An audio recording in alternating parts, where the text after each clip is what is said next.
Tonight, I broke up with my boyfriend because he wouldn't stop joking about unsubscribing me from life.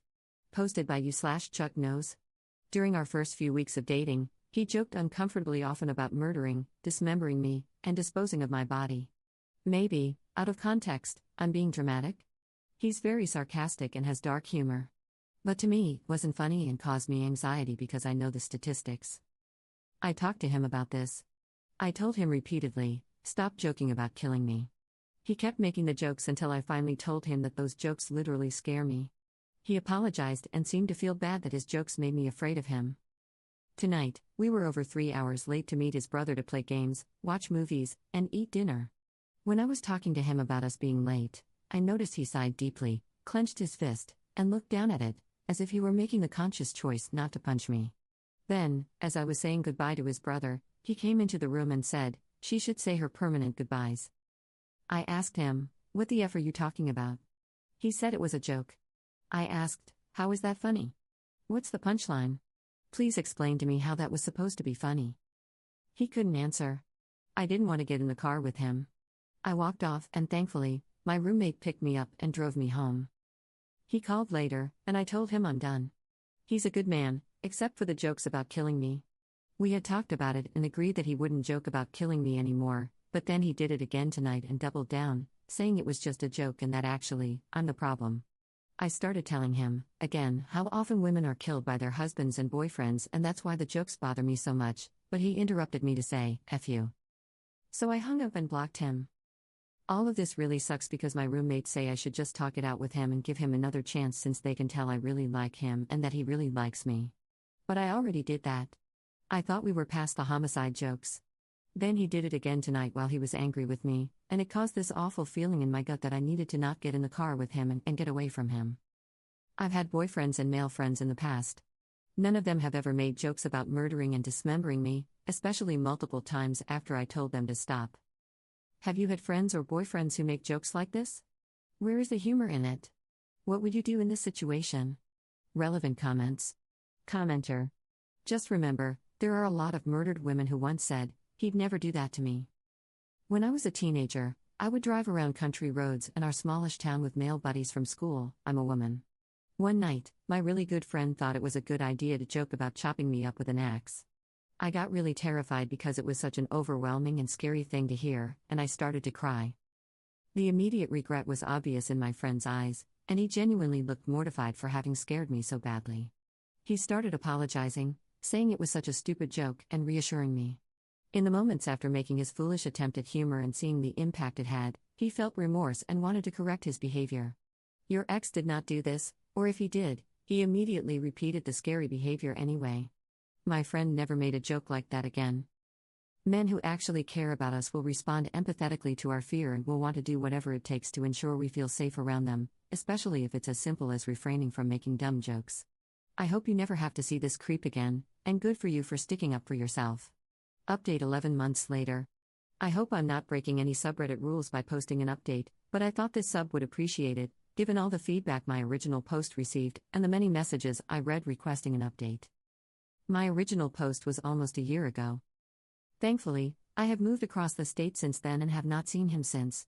The last time I spoke to him, over the phone, I made it very clear several times. Me, you promised you'd stop making jokes about murdering me, but then you did it again. Me, you realize the greatest threat to women is being murdered by their boyfriends or husbands? They are most likely to be killed by men they know. Him, hey, up, F, you. So I hung up. I ghosted him after that, blocked him on everything, and alerted my employer that he was a potential threat if he showed up. However, he sent me an email in an attempt to, I don't know. I'll let you draw your own conclusions because I really can't make sense of it. I apologize if I misquoted anything, I'm on mobile. Dear my name, I don't really know how to go about saying that I am empathetic, as I'm Amy Pathetic Mess. But I do feel, I can understand, and I have recognized. My actions have consequences, clearly. I thought I was being reasonable. I gave you time and space. I wasn't sure how long I needed to wait or if I should just do nothing. But I didn't even know you had blocked me until today, as I had not called and had only texted that first day, expecting nothing back. Yet now, I understand, I should have known. I tried to call you tonight, though, despite my better judgment. That's when it hit me hard. It's been almost 2 weeks. I know you don't want to be in a relationship with me, but I wanted to end this civilly, at least, I had hoped. On terms we both could live with, amicably, or me, since I didn't have a choice. That terrible night was booze-ridden and, unfortunately for me, the end of us. I didn't get a chance, but I made my choices, and I was cut out of you like the cancer I became, regardless of how much I remember, since my memories were cut down by Irish whiskey and I, hazed, unfocused. You ghosted me, now I know how that feels, as I have done that to others. I deserve this.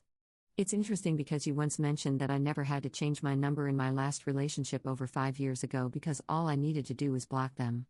Damn, history not only repeats itself, but it can be really ironic. I lost one of my best friends. I lost you. I have been hurting, Op. It hurt even more when I realized you don't even want to communicate with me. I would ask why, but I know, it's because you hate me. What you think of me? What you think I am? Who likes Andrew Tate? Nobody, and I embody that nobody. I am hate, I am Tate. I obviously have a lot of growing up to do. I was not aware of just how much. I do not regret you or the experiences we shared, which were awesome and different from all the treasures I had experienced with another soul. We had so much in common, and yet the few things we didn't became a shadow that blocked our light, your light. I regret not realizing that perhaps I was just not ready. You are so beautiful and awesome, Op, and I hate that I hurt you in any way, especially since you deserve so much love, and instead, I gave you fear. You, however, only gave me happiness. You made me feel wanted, so much so that it blindsided me. I haven't been that happy in a very long time, and maybe that's why I fell for you so hard and so fast, because I had been in the dark for years, and your essence got me as high as a kite. I could see the sky for once. I was flying.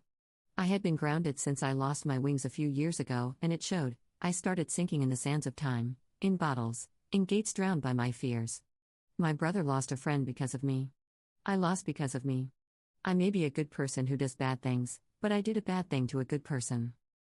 It scares me to think that when we do, and it will inevitably happen, as it's a small town, run into each other, you will fear me. And I will fear you. I don't want that. But I made my grave. And I suppose I need to sleep in it. I will not call you again, as I did tonight, as much as I want to. You can always call me, but I know that's about as real as my dreams coming true. I have respected your space. I haven't tried to suffocate it or breathe your air. I just wanted to bury myself with a little dignity today, considering that I must be public enemy number one. I'm embarrassed to admit that running into your roommates or even co-workers makes me feel uncomfortable. That I did, to myself, and to you. I'm sorry, Op. I don't know what else to say. I know you will find someone, sooner or later, who will treat you with respect and make you feel loved. I am not him. I failed. But you will have that. As much as I don't want to think about it. And you deserve it, as much as I didn't commit to that. I know you think I don't love you. You can ghost me, you cannot respond, I don't think you will anyway. Maybe you won't even read this, which is okay. I needed to say my piece, to rest at sea. But you can't take away how I felt, or how I feel at all. Maybe that was the problem, I was too much. You thought I was just a blip in time anyway. And now, that blip can finally sink, in time. Edit. Thank you for all the support. I love this sub. There's no way he will ever hear from or see me again. Now I live in a new town, a new home, and with a great man who respects and appreciates me. Relevant comments. Commenter. People are talking about this man being a sociopath, psychopath, or narcissistic. To me, he just sounds like a typical guy trying to verbalize his emotions for the first time.